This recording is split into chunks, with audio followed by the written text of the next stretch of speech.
എല്ലാം പഠിച്ചു അച്ഛാ. ചോദിച്ചോ. രണ്ടാം ലോക മഹായുദ്ധത്തിന്റെ അനന്തര ഫലങ്ങൾ. അച്ഛാ ആ ചോദ്യം വരില്ലാന്ന് ടീച്ചർ പറഞ്ഞിട്ടുണ്ട്. വേറെ ചോദിക്കി. തെക്ക് പടിഞ്ഞാറൻ മൺസൂണെ പറ്റി വിശദീകരിക്കുക. തെക്ക് പടിഞ്ഞാറൻ മൺസൂൺ തെക്ക് പടിഞ്ഞാറ് നിന്ന് വരുന്നു. തെക്ക് അച്ഛാ ഇതൊക്കെ സിമ്പിൾ അച്ഛാ. കുറച്ച് ടഫായിട്ട് ചോദിക്കി. നാസിസം കൊണ്ട് ഉദ്ദേശിക്കുന്നത് എന്ത്? അതൊന്നും ഇമ്പോർട്ടന്റ് ക്വസ്റ്റൻ അല്ല അച്ഛാ. ഞാൻ മാർക്ക് ചെയ്തിട്ടില്ല. അതിന്ന് ചോദിക്കും. കേരളത്തിലെ മണ്ണിനങ്ങൾ ഏതൊക്കെ? തുടക്കം ഒന്ന് പറഞ്ഞുതരോ?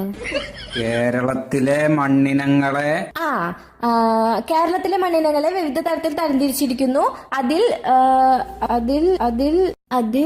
തീരദേശ മണ്ണ്. തീരദേശ മണ്ണ് എക്കൽ എന്താ എക്കൽ മണ്ണ്. എക്കൽ മണ്ണ് തീരദേശ മണ്ണ് എക്കൽ മണ്ണ്. പിന്നെ നല്ലൊരു പേരുണ്ടായിരുന്നല്ലോ അച്ഛാ. ലാറ്ററൈറ്റ് മണ്ണ്. ലാറ്ററൈറ്റ് മണ്ണ്. പിന്നെ ഇപ്പൊ തന്നെ പഠിച്ചോളാം. ഇപ്പൊ കിട്ടും. ചുവന്ന മണ്ണ്.